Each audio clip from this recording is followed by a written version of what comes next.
ټولو افغانانو ته د خوشحالۍ او ترقۍ درې مهم خبرونه دا چې څه دي په دې ویډیو کې را سره وګورئ او زموږ چینل سبسکرایب کړئ. درنو لیدونکو السلام علیکم، وخت مو په خیر. لومړی خبر، د اروزګان هوایي ډګر بشپړ او نن ګټې اخیستنې ته وسپارل شو. په دې هوایي ډګر کې د ملکي ترمینل لپاره 3 پروژې چې کنټرول ټاور، ټیکسي لار او د الوتکو تمځایو پکې شامل دي.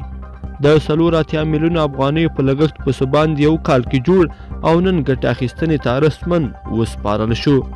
دوهم خبر، افغانستان له ازبکستان سره د برېښنا 10 کلن تړون لاسلیک کړ. د افغانستان او ازبکستان ترمنځ د 10 کلونو لپاره د برېښنا پلور تړون لاسلیک شو او په دې سره به افغانستان د 10 کلونو لپاره له ازبکستان برېښنا اخلي. دغه تړون د برېښنا شرکت د سرپرست او د ازبکستان د برېښنا ملي شبکې د مدیره پلاوي رئیس داداجان ایدیسکوک سره لاسلیک شو. د دې تړون پر اساس په افغانستان ته د ازبکستان له لوري د اسیا د پراختیایي بانک په شاوخوا $100 میلیون مالي ملاتړ د 500 کیلو واټه برېښنا د لیږد مزي بشپړ شي او په لومړي او دویم کال کې به په ساعت کې 4.25 ګیګا واټه او تر هغه وروسته کلونو کې 6 ګیګا واټه برېښنا افغانستان ته صادره کړای شي.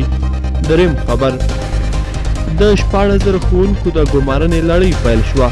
د اداري اصلاحاتو او ملکي خدمتونو کمیسیون د 14,000 رسمي او 111 بالمقطع ښوونکو یعنې 5م او 6م بستونو د ګمارنې لړۍ پرون کابل څخه پیل کړه.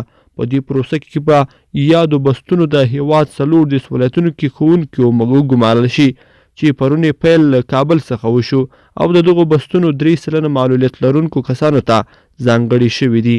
لیدونکو په دې هیله چې دغه درې د خوشحالۍ او پرمختګ خبرونه به مو راسره تر پایه پورې لیدلي وي.